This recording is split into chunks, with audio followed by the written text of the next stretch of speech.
आखिर चीन ने पुतिन की भारत यात्रा पर इतना खुशी क्यों दिखाई है? क्या रूस, चीन और भारत अब मिलकर ग्लोबल साउथ की और बड़ी ताकत बनते हुए दिख रहे हैं? नमस्कार, मेरा नाम है लक्ष्मी। आज हम समझेंगे चीन की उस प्रतिक्रिया को जिसने पुतिन की भारत यात्रा के बाद चर्चा और भी बढ़ा दी है। पिछले हफ्ते रूस के राष्ट्रपति व्लादिमीर पुतिन भारत आए, जहां उन्होंने प्रधानमंत्री नरेंद्र मोदी के साथ 23वें भारत और रूस शिखर सम्मेलन में हिस्सा लिया।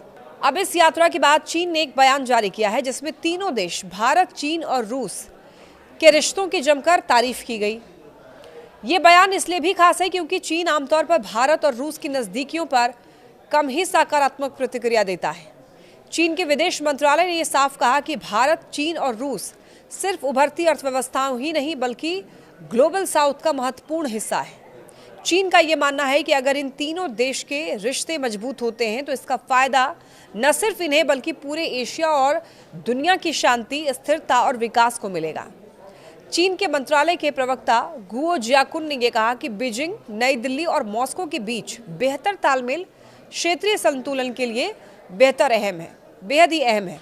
अब देखिए, पुतिन की यात्रा पर चीन की ये पहली आधिकारिक प्रतिक्रिया थी। भारत यात्रा से पहले पुतिन ने एक इंटरव्यू में कहा था कि भारत और चीन दोनों ही रूस के सबसे करीबी मित्र हैं और रूस इन रिश्तों को बहुत महत्व देता है। चीन ने इस बयान का स्वागत किया और ये कहा कि वो रूस और भारत दोनों के साथ मिलकर बेहतर त्रिपक्षीय संबंधों के लिए काम करने को तैयार है।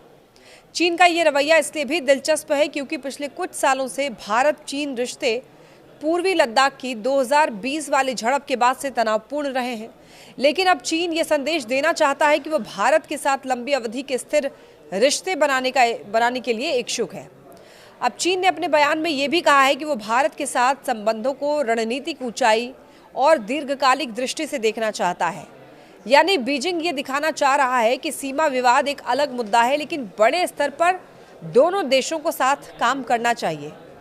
तो चीन का कहना है कि वो भारत के साथ मजबूत सहयोग को आगे बढ़ाने और एशिया में शांति और समृद्धि बढ़ाने के लिए तैयार है। पुतिन की यात्रा से चीन की दिलचस्पी इसलिए भी थी क्योंकि रूस और चीन के रिश्ते पहले ही बेहद मजबूत हैं। रूस पर अमेरिका और पश्चिमी देशों का दबाव बढ़ने के बाद चीन उसका सबसे बड़ा ऊर्जा खरीदार बन गया है और इसी वजह से चीन ने पुतिन की भारत यात्रा को बहुत ध्यान से देखा। चीनी मीडिया, खासकर के शिन्हुआ, ने पुतिन के उन बयानों को खूब कवर किया जिसमें उन्होंने भारत के रूसी तेल खरीदने की आलोचना करने वाले अमेरिकी आरोपों को झूठा बताया था।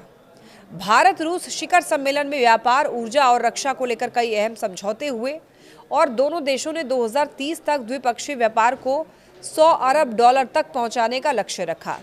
यानी रूस भारत रिश्ते और भी मजबूत हुए हैं और चीन इसका स्वागत कर रहा है क्योंकि त्रिपक्षीय सहयोग से उसका कूटनीतिक दायरा भी बढ़ता है। तो आखिर में बड़ा सवाल ये है, क्या ये तीनों देश मिलकर ग्लोबल साउथ को नई दिशा देंगे? फिलहाल इतना तो साफ है कि चीन और पुतिन की भारत यात्रा से नाराज नहीं बल्कि खुश है और वो चाहता है कि भारत, चीन और रूस तीनों मिलकर दुनिया में एक नया रणनीतिक संतुलन बनाए रखें। अगर आपको ऐसे इंटरनेशनल खबरें पसंद है तो देखते रहिए न्यूज़ 18।